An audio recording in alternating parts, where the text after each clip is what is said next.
So now let's analyze the anatomy of a P&ID here.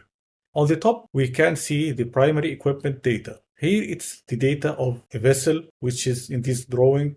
If there is a pump in the drawing, it is common to add the pump data at the bottom.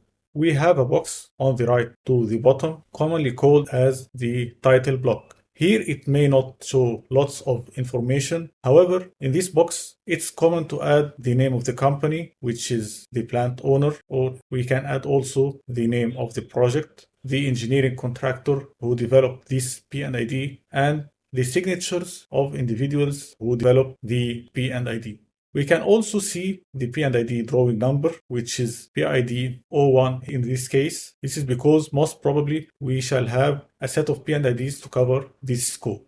Commonly, a project may contain more than 10 P&ID drawings, and we even may find ourselves needing hundreds of drawings in large projects.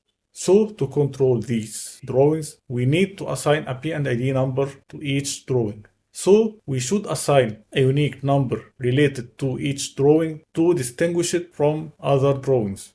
This is a very simple numbering system, but the numbering system can be much more complex depending on the system to be followed.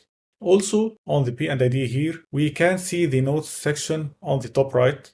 Here we shall add miscellaneous notes that should be considered by the one who reads the P&ID or somebody working based on the P&ID, such as our piping or instrumentation colleagues. And here comes the main body of the P&ID, which shows the main P&ID components and equipment. Now, to understand the relationship between different P&ID drawings and how they connect, we commonly use arrows to express the source from where the fluid comes and its destination where it is going.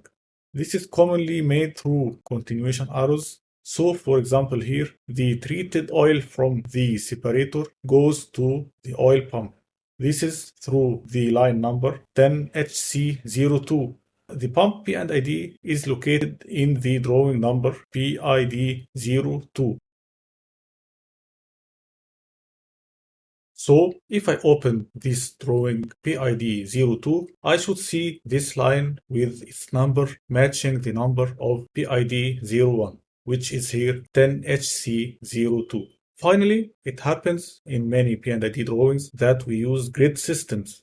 Through the grid system, it shall be easy to locate the component or an annotation in our P&ID. So, if I want to point out to pump P01A, it can be shown here on grid E7. Also, the grid system can even ease the continuation. So, if the line here goes from PID01 to PID02, it goes out at a vertical grid of 3. Then, in the other drawing, it shall enter at the same grid as applicable.